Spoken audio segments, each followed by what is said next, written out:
Hello there, everyone. How are you? Happy Higher Self Wednesday. My name is Karen White, and I am the author of this book, Changing the Game Plan, which is my 12-step journey of how I work the steps with 4 sponsors over my 33 plus years being in both sides of this room, the addictive side and the non side of this room. And I'm so proud of this book. It's a workbook.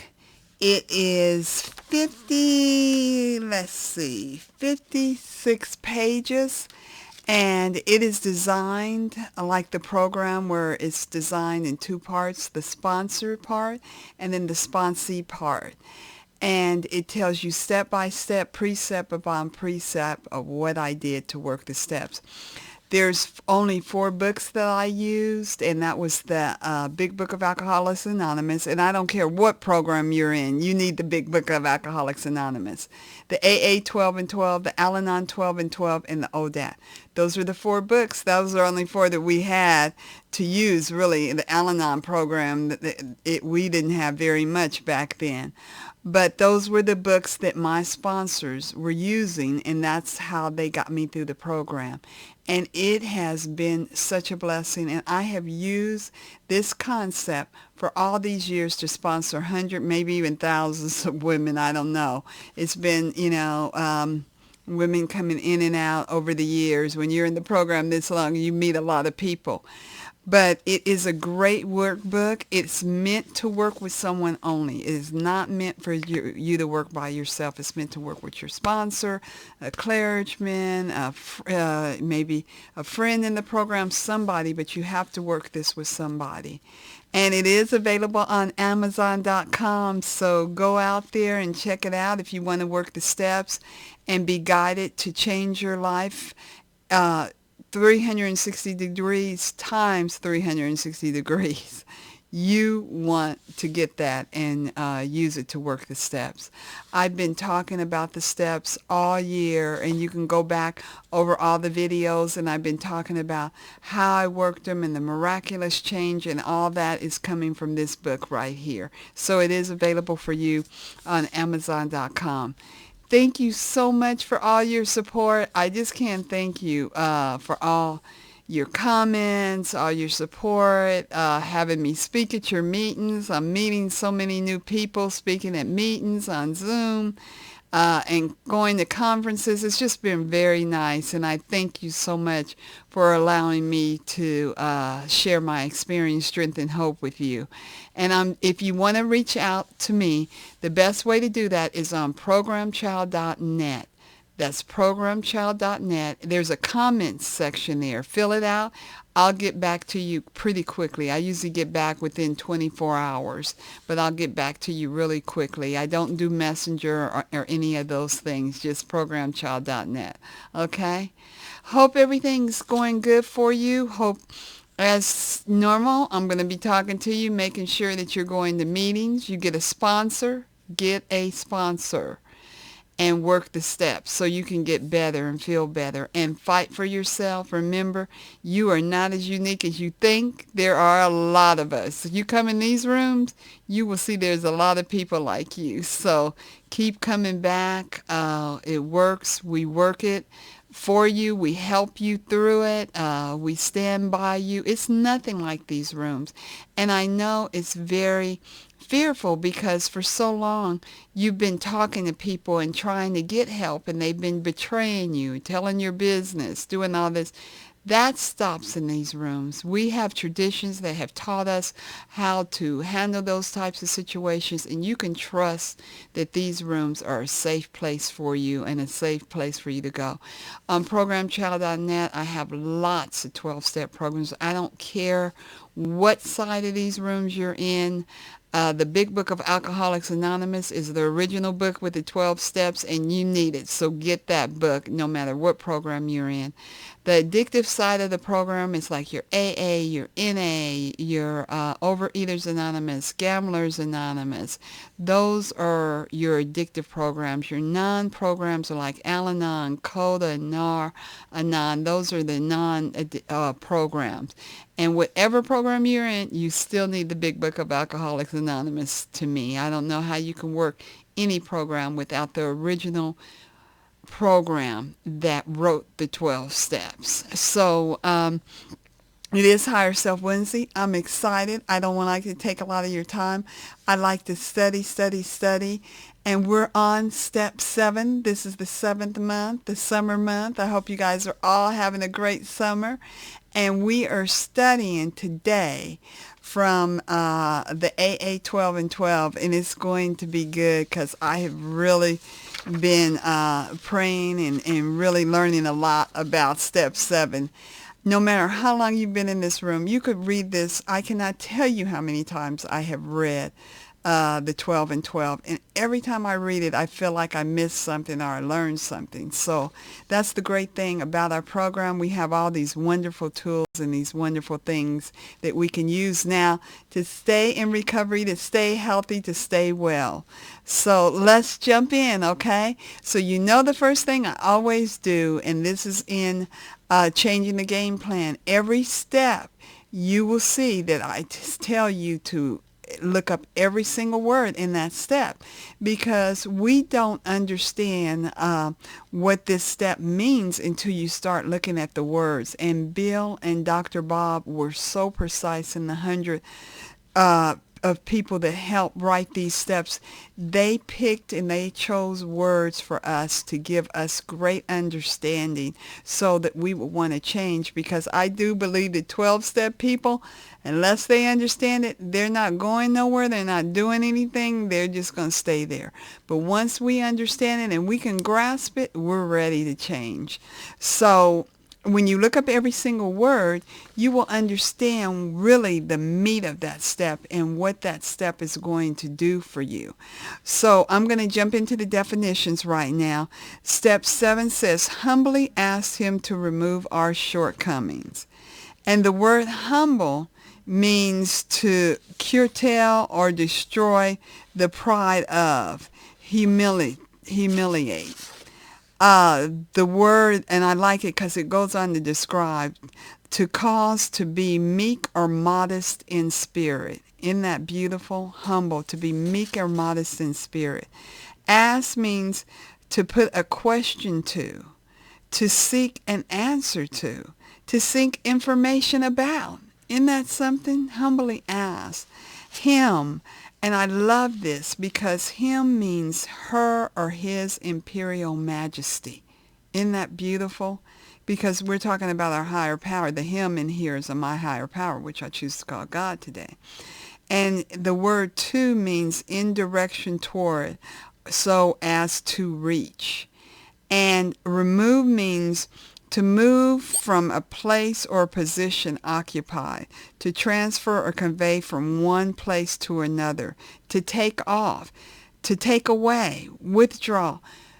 The word remove has such a power, and I'm going to go back in here and we're going to talk about this word before we even get into the readings.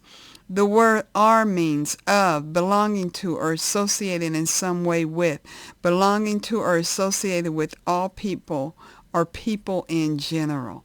I love the fact that these steps always have the ours or the we's or them or whatever to let us know we are not as unique as we think, and we are not alone in this trial and tribulation of life living that we're trying to do in a better way.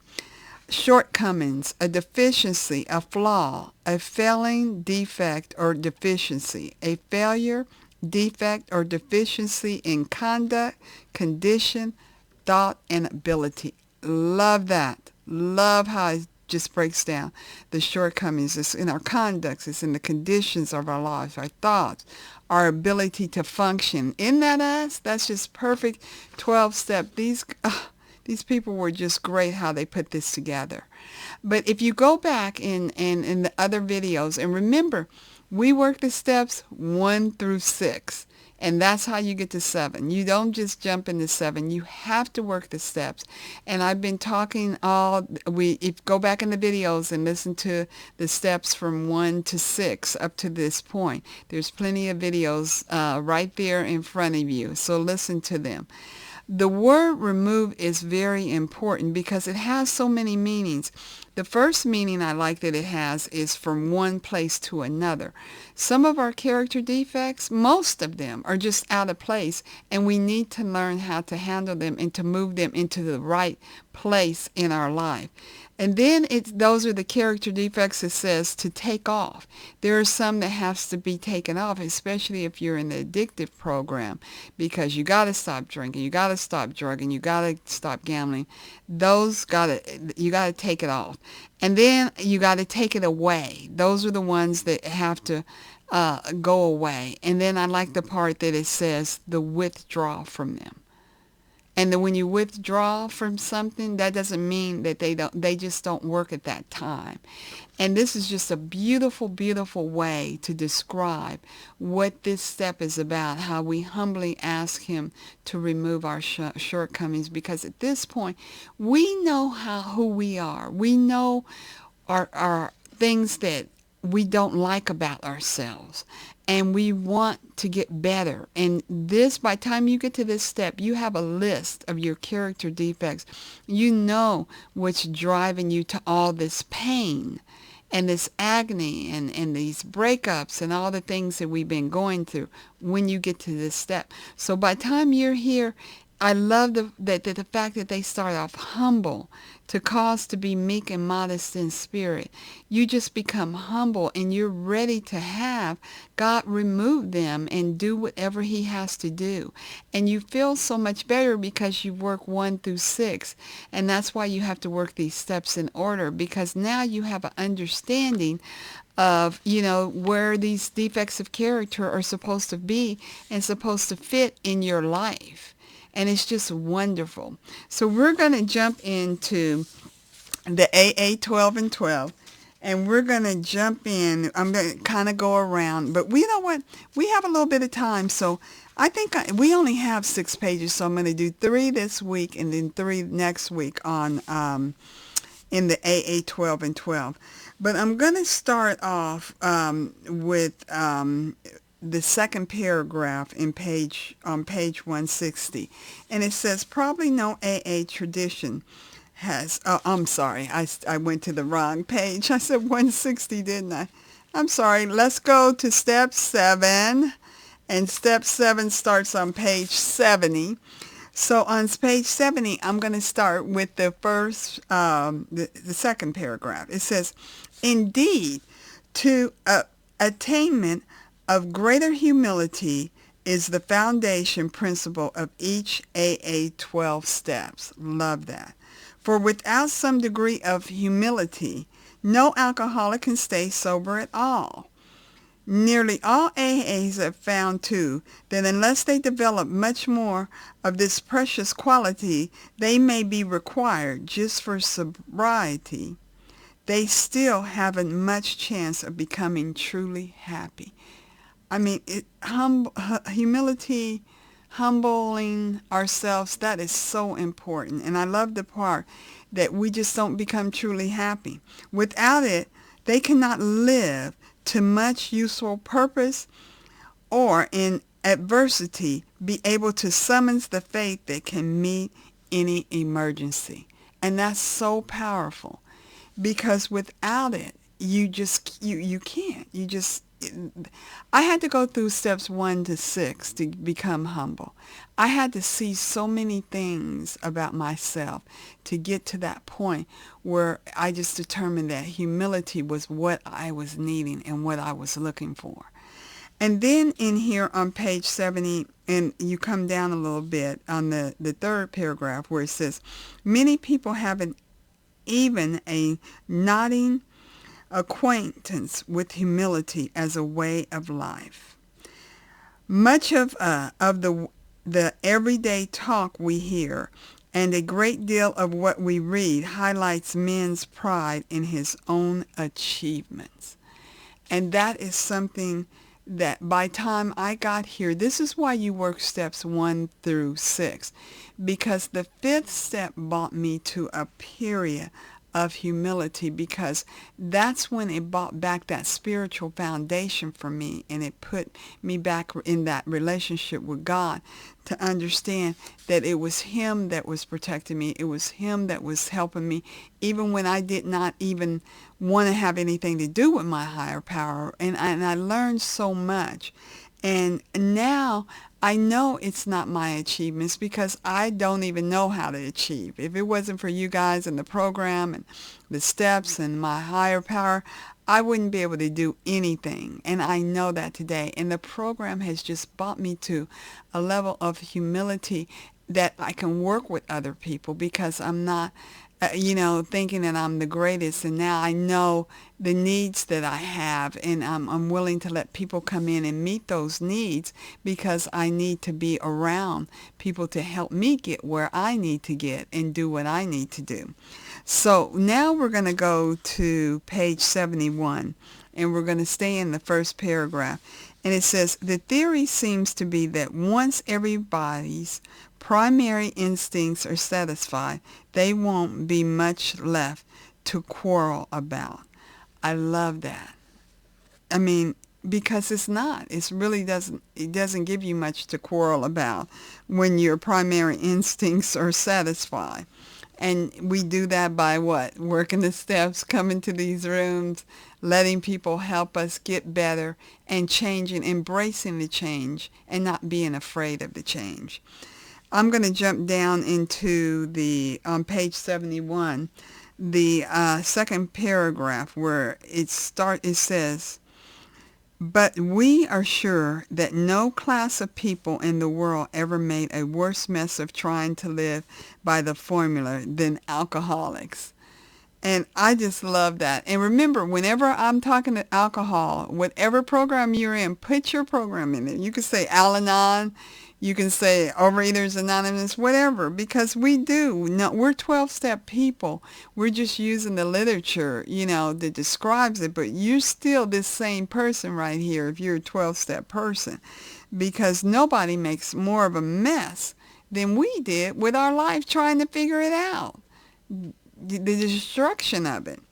And it goes on to say down on page 71, never was there enough of what we thought we wanted. And that is so true. Never was there enough of what we thought we wanted.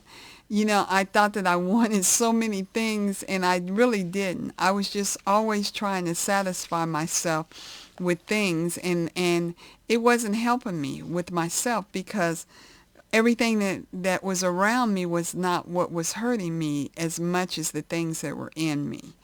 And it goes on to say on the bottom of page 71, instead of regarding the satisfaction of our material desires as a mean by which we could live and function as human beings, we had taken these satisfactions to be the fatal end and the aim of life.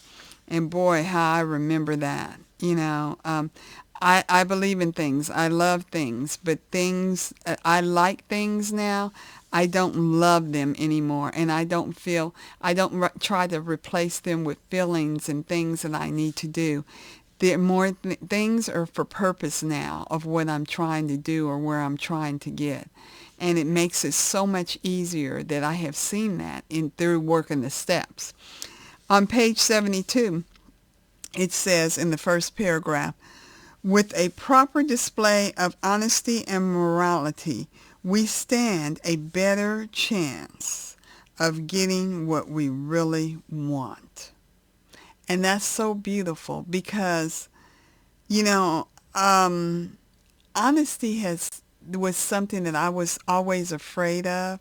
It was something that I was think that maybe I just need to curve it a little bit, because how are they going to understand if I say it like this? Or I'm sounding selfish, or they're not going to like what I say.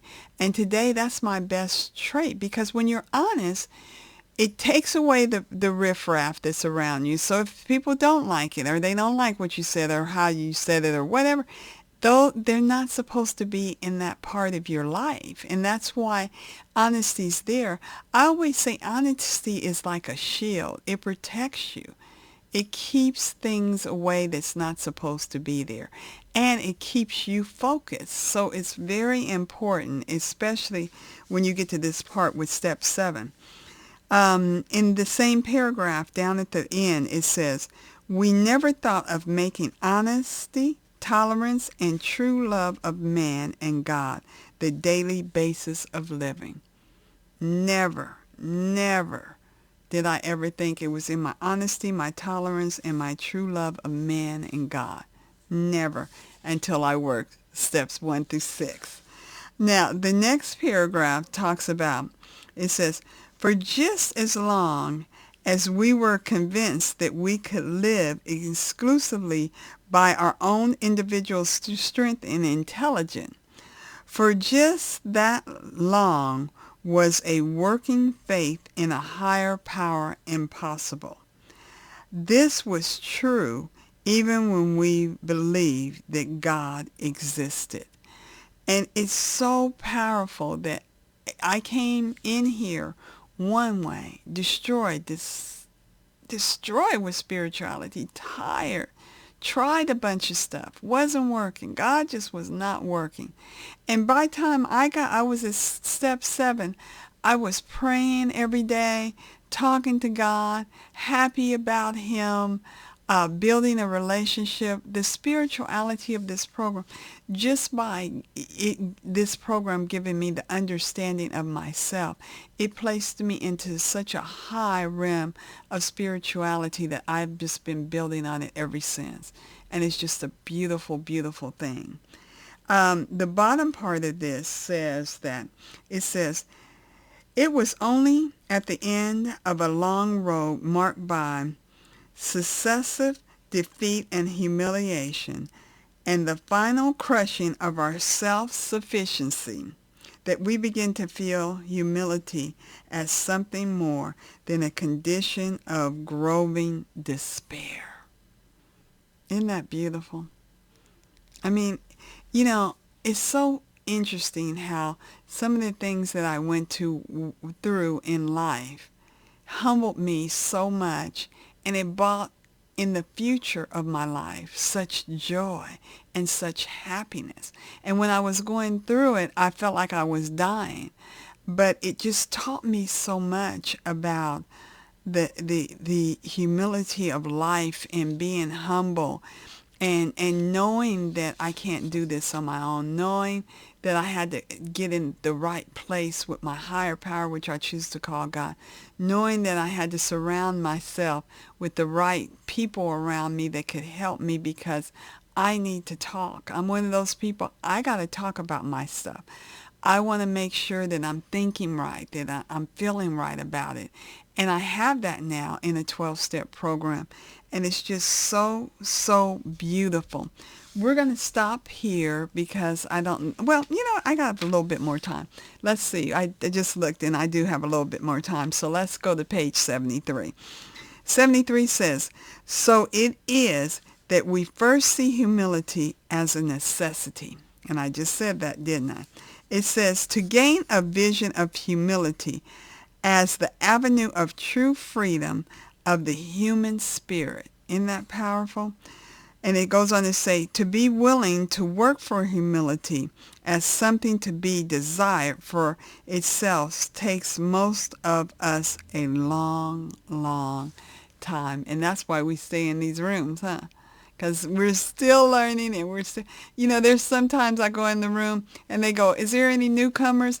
And I just want to raise my hand because I want that newcomer love, and I want that newcomer attention, that I just feel like, oh, but I don't have to do that in this room. All I have to do is start opening my mouth and talking, and I still get that love from the people in this room, because people are in here to help us as they help themselves.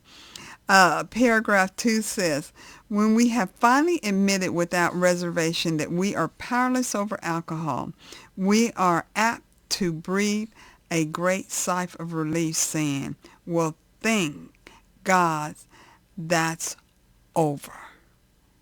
And that's so powerful. And that's what I felt like with this step. I felt like that I was just like, thank God It's over. I know myself. Now I see these things that have been bothering me all these years. I can call them by name. I know what it is. I know what I do. I know. And I can ask God, help me. Help remove these. Put them in other places. Remove them out of my life.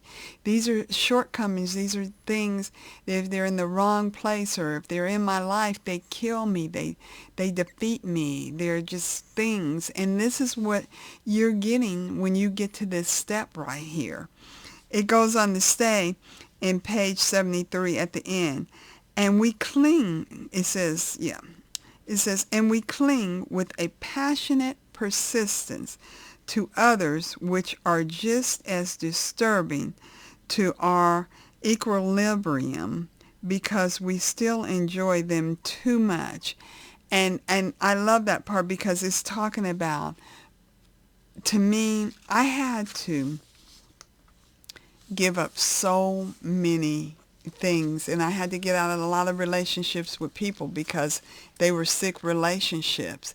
And it was so interesting how I was so willing to stay in those places and not get better, because at least in those places I knew where I was going to end up or what was it going to be. But when I got over here and I started getting well, I had to live that faith life, that believing life, that life of saying, I got to do something different because I'm wanting a different result. And it took me out of that insanity of doing things over and over again, expecting a different result, to doing things different and knowing that I was going to get a different result and having the faith that the result was going to be something that I liked and something that I wanted to live with. And if it wasn't, at least I tried. At least I was fighting for myself, and at least I was trying to help myself do better, and I could be proud of that alone. And so step 7 is just a wonderful, wonderful step. It's such a peaceful step. It's such a knowing. I mean, you just are so free to let all this stuff go by the time you get here, and wanting to let it go and wanting to turn it over. It's just such a peaceful step. I always say it's like a loving step. It just hugs you. It's just like, I got this. Let it go. I got this. So anyway, the time is up, and I only like to keep you no longer than 30 minutes. Listen, use these videos, study, send them out to people, get your literature out, read, just use them whatever way you want to use them. They're yours. Use them over and over again so that you can just get the message down in you, whatever. They're yours, okay? Listen, I always say this. You are not as unique as you think you are, but you are special. Never forget that. You are special, but you're just not as unique. There are so many thousands of people that are like you, and they're here, they're in these rooms, and they can help you, and they can help you get better. Come in. Just do what they say they suggest. Get a sponsor. Sponsorship is key in this program. I mean, the old AA groups, they used to give you a sponsor just coming in the door. I think sponsorship is a key because you need somebody that you can talk to and trust. And no, you don't have to know them forever. You can trust them. You will hear your story. God is working with you. He will direct you to the right person that will help you get a sponsor and start working and preparing to work these steps. And you have Changing the Game Plan out there. There's a guide for you on Amazon. You can go out there and you guys can work it that way together or however you want to work it. But get better. Whatever you do, get better and get healthy. Well, until we meet again, keep going to meetings, read your literature, and fight for your life. Blessings over you today, great people.